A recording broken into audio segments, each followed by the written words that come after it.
Kthehemi tani bashkë në transmetim të drejt për drejt në rubrikën Opinion. Me mua në studio është Ish-deputetja e Partisë Demokratike, zonja Jorida Tabaku. Zonja Tabaku, përshëndetje, mirë se erdhët në studio. Faleminderit ju për ftesën, Isida. Në fakt, sikurse fundjavave na shoqëroi lajmi për pritjen tuaj të ëmbël, urime dhe suksese në vijim, ju prisni fëmijën e tretë apo jo? Faleminderit, në fakt unë jam përpjekur që ta ruaj pak këtë dhe të jem private, po janë disa gjëra që nuk ruaj dot më. Jo. Shumë faleminderit. Është përsëri një vajzë apo një djalë? E mbani sekret? Kisha besuar që do diskutonin për tema të tjera politike, po është një djalë. Urime, shumë faleminderit. Tek politika do të fokusohemi tani 100%. Patjetër. Sapo është zyrtarizuar koalicioni opozitar, kemi të gjitha lajmet më të fundit, daljet për mediat qoftë nga zoti Basha, qoftë nga zonja Kryemadhe apo edhe aleatët e tjerë. Çfarë ka në thelb për të hyrë më në thellësi pra të gjithë situatës? Ajo që nuk negociohet është mos hyrja në zgjedhje apo jo? Sot në fakt kemi një lajm shumë të mirë, sepse të gjitha partitë opozitare janë bërë bashkë për t'i thënë jo zgjedhjeve farë dhe zgjedhjeve fasadë, dhe marrëveshja e firmosur sot me rreth 13 parti pikërisht këtë ka në bazë. Një marrëveshje të gjerë ku çdo forcë politike bëhet përballë majorancës që tashmë ka mbetur e vetme. Çdo forcë politike, dhe këtu nënvizoj faktin që janë pjesa më e madhe parti parlamentare dhe platforma prej 4 faqesh që është firmosur sot, e ka parasysh faktin që kriza politike që ka ardhur, kriza e përfaqësimit, kriza që ka ardhur nga vjedhja e zgjedhjeve, ka rezultuar në një situatë ekonomike të paprecedent. Nëse sot ndodhemi në këtë situatë, është pikërisht prej faktit që nuk funksionojnë instrumentat e zgjedhjes dhe qytetarët nuk janë të përfaqësuar, sepse nëse do të ishin të përfaqësuar në parlament dhe parlamenti nuk do të sillet me këtë arrogancë dhe i referohem ligjeve që miratohen dhe faktit që nuk miratohen më ligje për shumicën. Dhe pikërisht kjo është në bazë të marrëveshjes të sotme, për të bërë të gjithë bashkë, për të pamundsuar zhvillimin e zgjedhjeve fars, për t'i hapur rrugën një zgjidhje politike dhe për të vendosur në bazë të kësaj marrëveshje të gjerë, në bazë të këtij koalicionit gjerë opozitar, pikërisht betejën për demokraci dhe betejën për standarde në zgjedhje të lira dhe të ndershme. Sot partitë politike opozitare kanë ndërmarrë një hap të radhës, duke pasur parasysh hapin e parë që u mor djegja e mandateve, që ishte një akt shumë i fortë politik, edhe ky akt i sotëm është një akt shumë i fortë politik, për të treguar që nuk ka marrëveshje në tavolinë dhe sot kriza ka arritur në një nivel të paprecedent krahasuar me atë që ka qenë më parë, sepse mbas vendimeve në strukturat e Partisë Demokratike, partitë opozitare dolën me një platformë ku e pranojnë zyrtarisht bashkëpunimin e tyre për t'i thënë jo zgjedhjeve fasadë. Dakor, dhe aksioni opozitar do të vijohet me protesta e madhe është caktuar për në 11 maj apo jo? Aksioni opozitar do të vazhdojë në disa fusha, protesta e madhe do të jetë me 11 maj, protestë kombëtare, siç është bërë normale në 3 muajt e fundit që kemi pasur, një protestë kombëtare, do ketë çdo të enjte simbolike nga forumi, sa herë që ka sepse kanë filluar të ndryshojnë seancën, kështu që sa herë që ka seanca do të ketë simbolike nga forumi dhe është vendosur dje në kolegjin e kryetarëve dhe një përshkallëzim i protestave në protesta të rretheve ose të qyteteve të tjera më të mëdha, të cilat do të zhvillohen gjatë javës. Menjëherë mbrilje dhe reagimi kryeministrit Rama, i ka quajtur figura të djegura politike, të pashpresë dhe se zgjedhjet do të bëhen 30 qershor pa shtyrje dhe duke i qëndruar, pra nuk ka lëshime për datën e zgjedhjeve nga ana e kryeministrit. Çfarë ju bën kjo të mendoni? Figura vetme e djegur në këtë mes është Edi Rama. Në fakt cikli i tij politik ka përfunduar, cikli politik i kësaj qeverisje ka përfunduar dhe çfarëdo lloj zhargoni, çfarëdo lloj termi, çfarëdo lloj fjale propagande që të përdor, ajo është e qartë. Unë kuptoj që kur vjen fundi politik, sigurisht që ti do jesh në panik dhe do të përdorësh gjithë arsenalin tënd të mundshëm, por në këtë rast ai është vetëm përballë qytetarëve dhe përballë të gjithë forcave opozitare.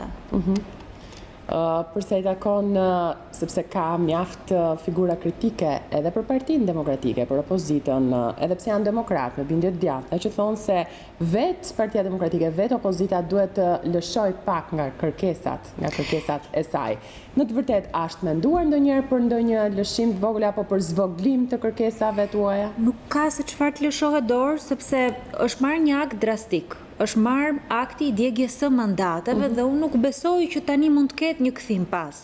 Nëse ka pasur një divizi gjithë ky aksion që ne kemi ndërmarrë ka që nuk ka kthim pas. Është hyrë në një rrugë të re Nisida që nuk është provuar më parë. Sigurisht që e dinim gjithë që do ishte e vështirë, që nuk do ishte e lehtë. Po paktën të negociohet për shembull me Edi Ramën, kryeministër, qeveri tranzitore. Çfarë të negociojmë? Që ai që krijoi krizën duhet na zgjidhin në krizën? Nëse jemi në një gjykatë, ai që është i pandehur nuk jep gjykimin. Nuk mundet Edi Rama të vazhdojë të bëjë sikur bën zgjedhje. Nuk mund të thotë që hoqja sot Vangjushin dhe hoqja sot kryetaren e Bashkisë së Elbasanit dhe u zgjidh situata, sepse ky sistem që është ngritur është ideuar, krijuar, menduar dhe vendosur në zbatim nga Edi Rama. Ka qenë ai dhe dëshira e tij politike, vullneti i tij politik për ta sjellë në këtë situatë. Sigurisht që askush nuk mendonte që do arrinim deri këtu. Shumë nga akuzat që ne kemi bërë për vjedhje zgjedhjesh në kohë, por edhe për përdorimin e krimit në kohë, për përdorimin e parave të drogës në ekonomi, po njëkohësisht dhe ndikimin e tyre në zgjedhje, shumë pak besonin nga njerëzit që mund të ishin të vërteta, por kur dolën përgjigjemet e zërit të Amerikës, arritëm në një pikë ku çdo gjë që ne kishim akuzuar, ashtu siç ka ndodhur në fakt edhe me kauza të tjera, doli e vërtet. Dhe votuesit tanë, qytetarët e thjeshtë na e kanë kërkuar këtë akt politik. Nuk mund të përsërisim vete, nuk mund të përsërisim historinë, të përsërisim 2017-ën e kështu me radhë. Unë besoj që do të jetë e dëmshme edhe për Partinë Demokratike që në këtë mision që kemi nisur, në këtë rrugë që kemi nisur, ne të kthehemi pas. Besoj që kjo është një luftë nervesh, që është një luftë e vështirë, është një luftë shpeshherë e vështirë edhe për faktin që ne jemi jashtë institucioneve, po ka treguar në këtë periudhë kohe që majoranca është izoluar dhe ka treguar dhe rritjen e arrogancës nga ana tyre. Po ta shohësh, arroganca është rritur në të gjitha nivelet, me grupe të ndryshme interesi. Keni ndjekur besoj bulevardin Astirin, keni ndjekur Këlqyrën, keni ndjekur në shumë raste kur tregohet fakti se çfarë ka ndodhur me përqendrimin e pushtetit tek një person. Pastaj të mos i hyj situatës se çfarë po ndodh me institucionet e drejtësisë, me mungesën e gjykatave, e kështu me radhë. Po në fund të ditës dua ta përfundoj fjalinë aty ku e nisa, kjo ka prodhuar edhe një krizë shumë të madhe ekonomike dhe nga ana tjetër një krizë shumë të madhe shpresë dhe besimi ke njerëzit. Akti që ne ndërmorëm ka çuar një hap më përpara sepse shumë njerëz po besojnë që me qënë se ju hoqët dorë nga një pjesë e pushtetit, aq sa pushtet mund të ketë një deputet, atëherë kanë menduar që kjo është me të vërtetë një betejë drejt që Partia Demokratike po bën. Po mirë, nëse do të zhvillohen zgjedhjet në 30 qershor, siç thot kryeministri i vendit, çfarë do të bëjë opozita? Opozita do të marrë çdo mas për ta pamundsuar. Dhe mua më vjen mirë që kam dëgjuar intelektual 2 ditë të fundit që kanë thënë nëse nuk është opozita ne nuk votojmë. Ka qytetar pafund që thonë që nuk do të marrin pjesë, nuk ka zgjedhje fasad. Do ta shikosh Nisida që i izoluar, i mbetur vetëm, Rama dhe të tij nuk kanë për të zhvilluar zgjedhje pa opozitën. Ka ndodhur në histori, ka pasur raste, po me vetë zotin Rama ka qenë kryetar bashkie, nuk janë zhvilluar zgjedhje sepse njëra nga palët ka pasur pretendime. Në këtë rast pretendimet tona janë të drejta dhe unë besoj që nuk ka pasur ndonjëherë forcë politike që ka kërkuar dhe që ka luftuar për këto parime për cilat neve po kërkojmë sot. Ndoshta mu duket utopi, shumë njerëz mund t'i duket edhe populizëm, por vendosja e një sistemi të ri dhe hecja përpara e një rruge të pashkelur, besoj që është zgjidhja optimale për shumë shqiptarë dhe për ne në fund ditës që kemi vendosur që të rrisim fëmijët tanë këtu. E kuptoj. Në këtë studio, Myslim Murizi është shprehur se ka informacionet e sigurta se 5 apo 6 kandidat nga Partia Demokratike do të regjistrohen në zgjedhjet për kryetar bashkish. A sa të sigurt jeni në Partinë Demokratike se nuk do të ketë si ata që vepruan edhe për parlamentin, apo në spostimin e vizës për listat e kandidatëve për deputet? Nuk di të them se nuk e kam këtë informacion. Unë di që dje ka pasur një mbledhje në Partinë Demokratike me kryetarët e Bashkisë Demokrat dhe ka pasur një vendim unanim për të respektuar vendimin e strukturave të Partisë Demokratike. Si ishte edhe ai për sigurisht, po kushdo që vendos që ta shkel këtë vendim do të vazhdojë në rrugën e tij vetëm. Nuk do të jetë pjesë e kësaj force politike dhe nuk do të jetë pjesë e të gjitha vendimeve që do marrë kjo forcë politike. Sot Partia Demokratike për shumë njerëz që ndoshta mund t'i duket që po kalon probleme dhe ka situata të vështira, mund të them që është më fort se kurrë dhe sondazhet e kanë treguar që vendimet që ne kemi marrë kanë reflektuar dhe kanë shtuar dhe besimin dhe optimizmin tek qytetarët. Sot është regjistruar në KQZ Partia Bindja Demokratike me drejtues të saj, është regjistrues i drejtues zoti Jorida Tabaku. Do doja fillimisht një koment lidhur me këtë parti opozitare, zonja Tabaku. Si e sheh Partia Demokratike dhe ju personalisht? Ky është një lajm i ri që sapo ka dalë dhe nuk kemi pasur një diskutim. Po sigurisht e kam fjalën që nuk kemi pasur një diskutim është folur që dje për këtë zoti Basha vet ka dhënë nuk kemi pasur një diskutim në strukturë, them, kështu që mendimi im është mendim personal, jo domosdoshmërisht përfaqëson atë që do mendoj partia. Së pari, unë mendoj që në këtë situatë në cilën ne ndodhemi, gjithkush duhet vendosi interesin publik përpara interesit privat në plan të parë. Dhe interesi publik dhe e keqja më e madhe në këtë rast është largimi i Edi Ramës. Kushdo forcë politike që bashkë punon me Partinë Demokratike dhe me gjithë opozitën për të rritur mbështetjen popullore për të larguar Edi Ramën është i mirëpritur. Kushdo forcë tjetër politike që vendos interesin privat, sigurisht që unë i uroj shumë suksese dhe uroj që ta provoj veten në garë, uroj që së pari të provohet si forcë politike, se si forcë politike provohesh në momentin kur ti votohesh, dhe së dyti shpresoj dhe mendoj që ka ardhur momenti që ashtu siç u bashkuan sot gjithë partitë opozitare në një front të vetëm të mos lëm asnjë hapësirë për çdo që ka vlerë, sepse jemi në opozitë, për çdo që mendon që ka ide, për çdo që mund sjell kontribut, për çdo që ka vlera, të bashkohet në frontin opozitar. E keqja e përsëris edhe një herë është një, e keqja sot puna qeveris.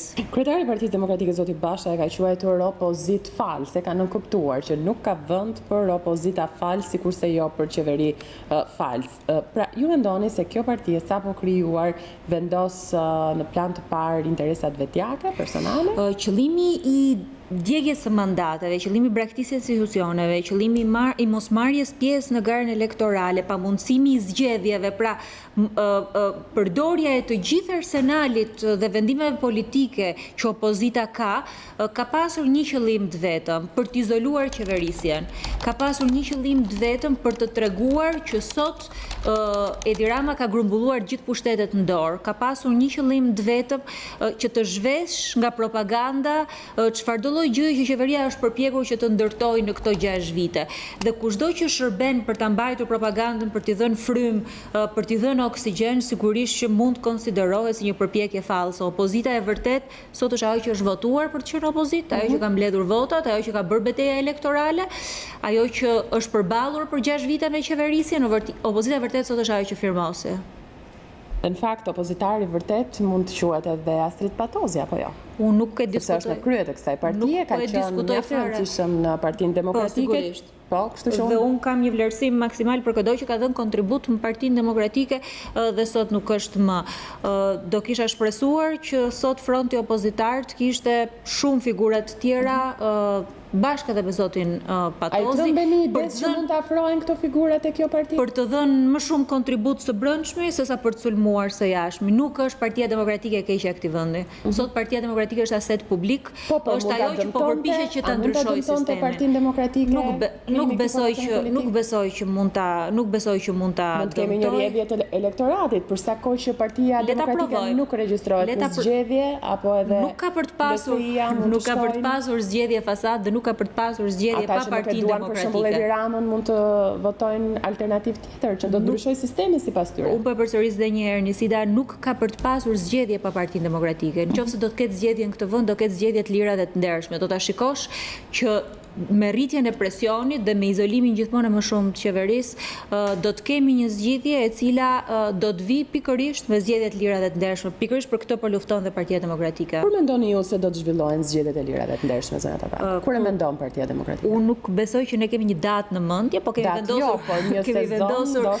kemi vendosur disa kushte, të cilat besoj që janë të drejta, kushte të cilat janë minimale, që respektojnë njëkohësisht edhe rekomandimet e OSBE-ut për zgjedhjet lira dhe të ndershme, pa influencën e parave të krimit, dhe kjo sigurisht realizohet pa Edi Ramën kryeminist. Në momentin kur të gjithë t'jenë kundër tij, në momentin kur do ta shikojë që nuk ka më asnjë hapësirë dhe rritja e presionit, besoj që dhe Edi Rama do ta kuptojë që nuk mund të vazhdojë vetëm në këtë rrugë dhe në këtë drejtim. Pra do të vazhdohet kështu me forcën e protestave dhe a ka një plan konkret se si do të zhvillohet protesta e 19 majit, sepse gjithmonë ka funksionuar me këtë pjesën, thonë sa surprizë të zhvillimit të protestës. Nuk ka qenë surprizë. Destinacionet apo alternativat se si është ecur, vendosin qytetarët dhe vendosin qytetarët është kur shikohet pjesëmarrja atje.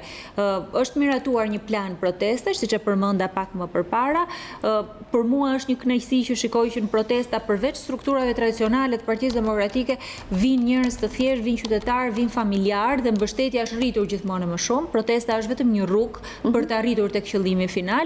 Paralelisht Partia Demokratike është duke punuar për një program të saj elektoral dhe po ta dëgjosh të diskutimet që ne kemi nisita dhe komunikimi publik që ne kemi është program elektoral kombëtar që i drejtohet politikave kombëtare duke filluar nga politikat ekonomike sektoriale të taksave kështu me radhë, pra zgjidhje që nuk vinë nga zgjedhjet lokale, po zgjidhje që vinë nga ndryshimi i pushtetit dhe kjo është duke rritur akoma gjithmonë më shumë shpresën. Jemi duke takuar grupet e ndryshme interesit të cilët po japin kontribut në fushat të ndryshme të programit, pra po hecet paralelisht në dy drejtime. Përveç protestave, po hecet njëkohësisht edhe me punën, me programin elektoral, sot është firmosur marrëveshje me partitë e aleancës, por një platformë për zgjedhjet lira të ndershme dhe një platformë për qeverisë tranzicioni, ashtu siç u deklarua javën e kaluar mbas mbledhjes kryesisë, është duke u përpunuar, pra po hecet në disa drejtime. Si ishe Partia Demokratike zhvillimin e seancave të fundit plenare në brendësi, në seancë plenare teksa shohim deputetët e rinj të opozitës që marrin fjalën, kërkojnë madje interpelanca, siç ishte ajo me ministrin e brendshëm zotin Leshaj dhe më konkretisht dua t'ju pyes për Rudin Hajdarin. I ndiqni me indiferentizëm apo ka një formë edhe kritike? Gjatë kësaj kohe në parlament unë jam përpjekur që të ndjek gjithmonë përmbajtjen dhe të shikoj se çfarë diskutohet. Nuk kam dëgjuar sinqerisht të them asgjë përmbajtësore në parlament. Unë nuk e di nëse të kujtohet ty si je gazetare, po çfarë ligjesh janë miratuar këto 2 muaj të fundit, çfarë diskutimesh ka pasur, çfarë oponencë ka pasur ndaj qeverisë për diskutimin e ligjeve.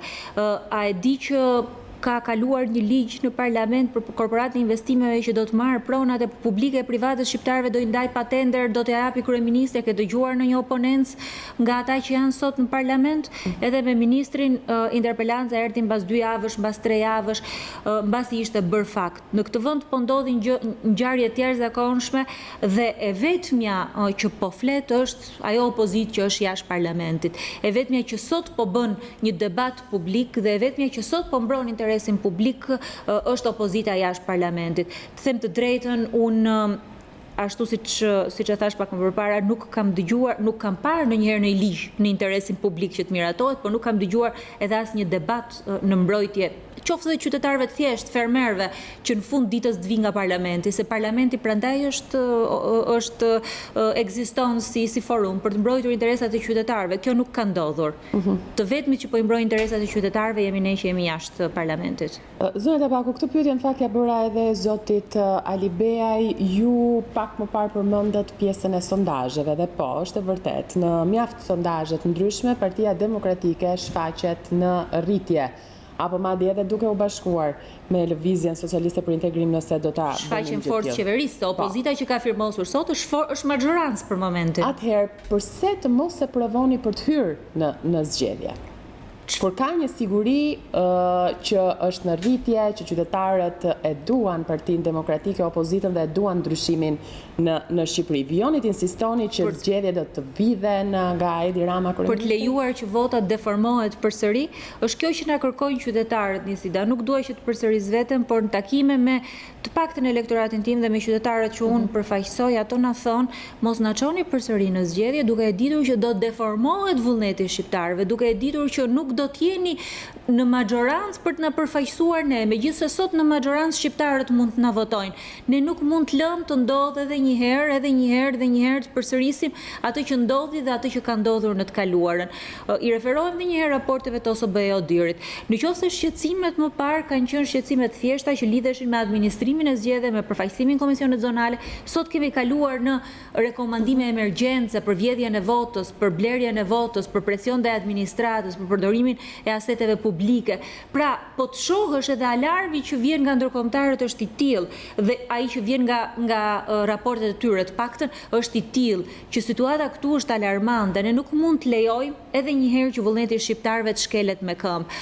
Dhe besoj që kemi marrë akte aq drastike për të treguar që në këtë rrugë që kemi nisur ne do të vazhdojmë.